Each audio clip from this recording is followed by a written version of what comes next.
السلام علیکم ورحمۃ اللہ وبرکاتہ۔ دوستو، آج 3 جون 2026 بدھ کا دن ہے۔ اس وقت کی بڑی اہم رپورٹیں لے کر آپ تمام حضرات کے بیچ حاضر ہوا ہوں۔ دوستو، رات کے تقریباً 12 بجنے والے ہیں۔ اس وقت کی بڑی اہم رپورٹیں لے کر آپ تمام حضرات کے بیچ حاضر ہوا ہوں۔ مولانا کا انتقال ہو گیا ہے، اس کے بارے میں ایک بڑی خبر ہے، اور حکومت کا ایک نیا فرمان آیا ہے، اس کی بھی ایک بڑی اہم رپورٹ ہے۔ دہلی میں قتل کا واقعہ سامنے آیا ہے، وہ بھی آپ اسی ویڈیو کے اندر آگے سنیں گے۔ دوستو، چلیے پہلی رپورٹ شروع کرتے ہیں۔ یو پی غازی آباد کے ڈاسنا مسوری میں واقع مدرسہ جامعہ عربیہ اشاعت الاسلام پر بلڈوزر کارروائی۔ اتر پردیش کے غازی آباد ضلع کے ڈاسنا مسوری علاقے میں واقع مدرسہ جامعہ عربیہ اشاعت الاسلام پر بھاری پولیس فورس کی موجودگی میں بلڈوزر کارروائی کی گئی۔ موقع پر بڑی تعداد میں پولیس اہلکار تعینات رہے اور سیکورٹی کے سخت انتظامات کیے گئے۔ کارروائی کے دوران علاقے میں کشیدگی کے پیش نظر انتظامیہ پوری طرح چوکس رہی۔ انتظامیہ کی جانب سے کارروائی کی وجوہات اور مزید تفصیلات کے بارے میں معلومات کا انتظار ہے۔ وہیں دوسری جانب دہلی کے شمال مشرقی ضلع نیو عثمان پور کے گوتم وہار علاقے میں ایک نابالغ لڑکے کے قتل کا معاملہ سامنے آیا ہے۔ اطلاعات کے مطابق دیر رات جاگرن کے دوران بھجنوں کی آواز کے بیچ چند حملہ اچانک آئے اور نابالغ لڑکے کو گھیر لیا۔ الزام ہے کہ اس پر چاقو سے کئی وار کیے گئے، جس کے نتیجے میں اس کی موت ہو گئی۔ مقامی لوگوں کے مطابق حملہ آوروں کی تعداد 3 سے 4 تھی۔ واقعے کے بعد علاقے میں کشیدگی پھیل گئی، جبکہ پولیس نے معاملے کی جانچ شروع کر دی ہے۔ پولیس کا کہنا ہے کہ واقعے کے تمام پہلوؤں کی تفتیش کی جا رہی ہے اور ملزمان کی تلاش جاری ہے۔ وہیں دوسری جانب حکومت کا بڑا فرمان سامنے آیا ہے کہ وندے ماترم کو لازمی قرار دینا بنیادی حقوق اور سپریم کورٹ کے فیصلے کی خلاف ورزی ہے۔ آل انڈیا مسلم پرسنل لا بورڈ کا بڑا بیان۔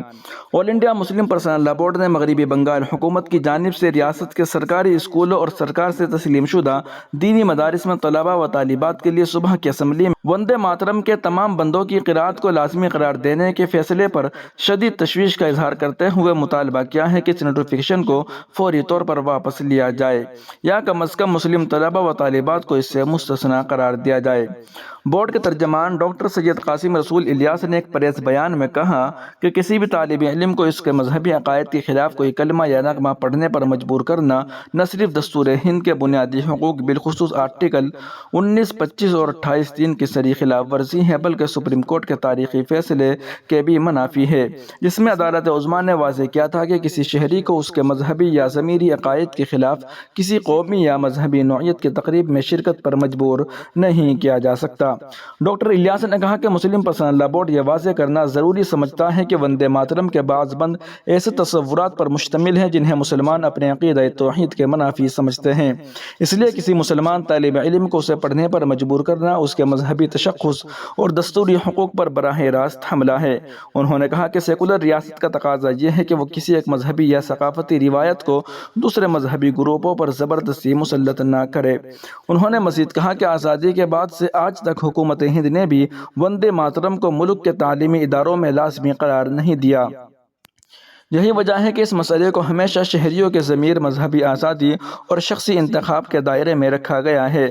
ڈاکٹر الیاس نے دستور ہند کی دفعہ 28(3) کا حوالہ دیتے ہوئے کہا کہ ریاست کے زیر انتظام یا ریاستی امداد یافتہ تعلیمی اداروں میں کسی بھی طالب علم کو مذہبی تعلیم حاصل کرنے یا کسی مذہبی عبادت یا مذہبی نوعیت کی تقریب میں شرکت پر مجبور نہیں کیا جا سکتا، جب تک کہ اس کے آزادانہ رضامندی شامل نہ ہو۔ لہٰذا ریاستی حکومت کا یہ فیصلہ نہ صرف آئینی روح کے خلاف ہے، بلکہ ملک کی سیکولر اور جمہوری روایات سے بھی متصادم ہے۔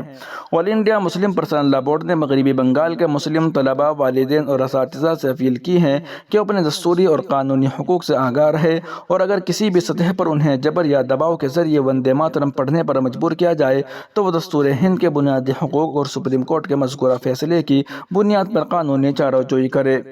بورڈ نے مغربی بنگال حکومت کو متنبہ کیا ہے کہ وہ ریاست کے تمام شہریوں کے مذہبی حقوق، ثقافتی شناخت اور دستوری آزادیوں کا احترام کرے۔ ہندوستان ایک سیکولر اور کثرت پسند جمہور ہے، جہاں ہر مذہب گروہ کو اپنے عقائد کے مطابق زندگی گزارنے اور اپنی مذہبی شناخت برقرار رکھنے کا مکمل حق حاصل ہے۔ کسی بھی سرکاری اقدام کو اس بنیادی اصول کو مجروح کرنے کی اجازت نہیں دی جا سکتی ہے۔